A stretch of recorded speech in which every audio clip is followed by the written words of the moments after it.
Taorian'ny Mahajanga, Toliara ary Nosbe, dia Fianarantsoa indray no handray ny filankevitry ministra raha-pitsoalaribia roa Jolay. Ity filankevitry ministra ity dia natao hijerena ireo tetikasa sy ny fandrosoana asa ho an'ny faritra matsiatra ambony na koa ny faritany Fianarantsoa iray manontolo. Efa maro ireo asa natao ho an'ny faritra ary manakaiky vahoaka hatrany ny fifindram-panjakana hijerena izay mbola mila atao amaly ny filana eny amin'ny fotony hoy ny fiadidin'ny Repoblika.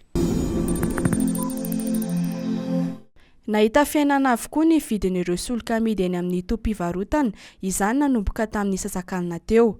Nidina R200 ny vidin'ny gasoil sy ny lasansy, raha toa ka nidina 500 ariary ny vidin-tsolika fandrehatra. 704 ariary araka izany ny vidin'ny gasoil manomboka androany talata, raha toa ka efa tafiakatra 105 ariary izany teo aloha. 2705 kosa no vidin'ny lasansy raha toa ka 2505 izany tamin'ny iray volana lasa izay. Nidina 703 ariary kosa ny vidin-tsolika fandrehatra raha toa ka nahitana fitombona foana izany hatramin'ny volana febroary ka tafiakatra 3700 sy 3 ariary tamin'ny volana jona teo. Ho tanterahana eto Antananarivo amin'ny herinandro avy izao ny fihaonamben'ireo ben'ny tanàna atao amin'ny faritra ny ranomasimbe Indianina.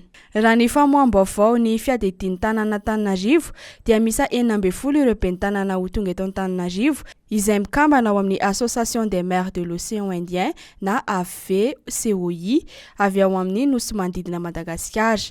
Ny alatsinainy 7 Jolay no hanomboka izany fihaonana izany. Ifambizara mikasika ireo fanamby iombonana hatrehan'ireo tanan-dehibe amin'ireo nosy ireo ben'ny tanàna, indrindra ny firoborobon'ny tanan-dehibe aingana, ny faharefony, ny fahamarinana ara-tsosialy ary ny fikarohana famatsim-bola maharitra ho an'ireo vondrom-bahoaka isam-paritra. Nisy ny fanaovan-tsiny teo amin'ny orinasa-panjakana Jirama sy ny Filatex ary ny banque AFG mikasika ny fanenana trosan'ity orinasa-panjakana ity.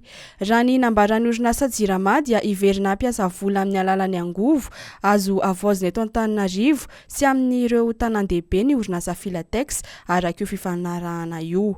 Voalaza fa tafiditra ao anatin'ny drafitra ny fanarenana ny lafin'ny arabola eo anivon'ny Jirama nakatoavin'ny fitondram-panjakana koa izany ary ho fanatsarana ny totra omeny mpanjifa ialana amin'ny fahatapahan-jiro matetika.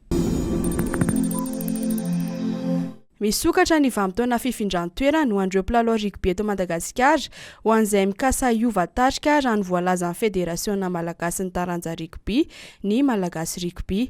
Manomboka an'io 2 Jolay izany ka hatramin'ny 20 Aogositra, ireo antota taratasy fangatana rehetra dia terina eny amin'ny foiben'ny Malagasy rugby eo amin'ny kianja Maki Andotapenaka.